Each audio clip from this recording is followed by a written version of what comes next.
मुरुणा पंचायत विभिन्न योजन नूतन प्रकल्पर शुभ शिलान्यास विधायकों द्वारा अनुष्ठित हो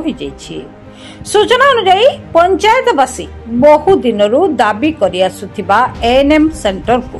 मुरुणा ठारे सिमुलिया विधायक पद्मलोचन पंडा जोगदे शुभ शिलान्यास करथिले। परे धोबगड़िया ठारे धोबगड़िया अंगनवाड़ी केन्द्र शुभ उद्घाटन मध्य करथिले। अन्य एक प्रकल्प राउतपड़ारू मार्कणा पर्यंत रास्ता कार्यर शुभ शिलान्यास सहित आम कल्याण मंडप ठारे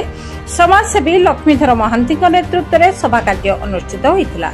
यह कार्यक्रम में जिला परिषद सभ्य रमेश चंद्र साहू, ब्लॉक अध्यक्ष बाबा चरण मल्लिक, जिला महिला सभानेत्री भारती मल्लिक, मंडल सभापति अविनाश बेहेरा, स्थानीय सरपंच निरुपमा पत्री, समिति सभ्य गोपीकांत महांती, वरिष्ठ बीजेपी नेता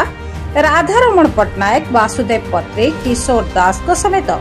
बहु बीजेपी कर्मी प्रमुख उपस्थित रही वक्तव्य प्रदान करथिले।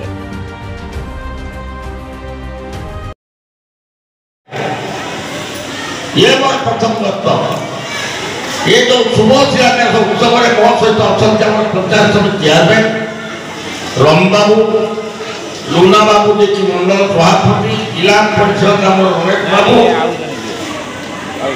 सरपंच निरुपमा पत्री तुरंत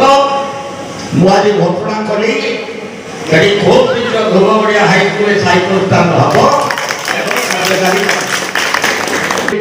झील मैंने दाबी कर सब पिला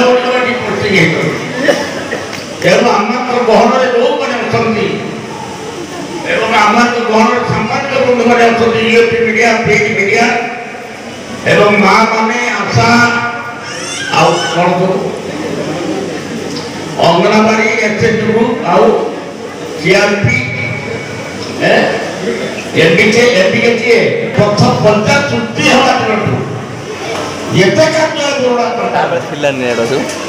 सब संस्था होदुजन कालक्रम से लोक मैंने बहुत दूरे आम लक्ष्मीधर नेतृत्व में ये गोपीनाथ महांती नेतृत्व में अन्य जो नना सृष्टि करूँ बहुत से लोक चलीगला से कथा चली मो भूल भी मागुची क्षमा मागुची आसी ना जहाँ कर मो मंत्री थिला बेले 2 थर मंत्री थी मंत्री थिला बेले जहाँ दरकार सब दे आज ये जो घर रास्ता आज ये झारपट से रास्ता यही जो कंक्रीट जोड़े प्रथम मुझे शुभ देखिए रास्ता कराई पुराना पंचायत को रास्ता नथिला एवं कालक्रमे पुराना पंचायत में बहुत उन्नयन करा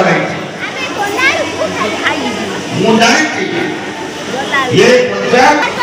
बहुत से भूल होगा जनक कथार विश्वास करके आसली से जहाँ करला किंतु मत से आसवा सुजोग देले ना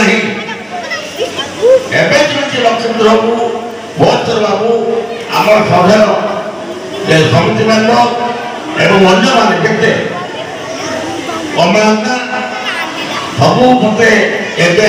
बुलाऊँ जहाँ जहाँ काम करने।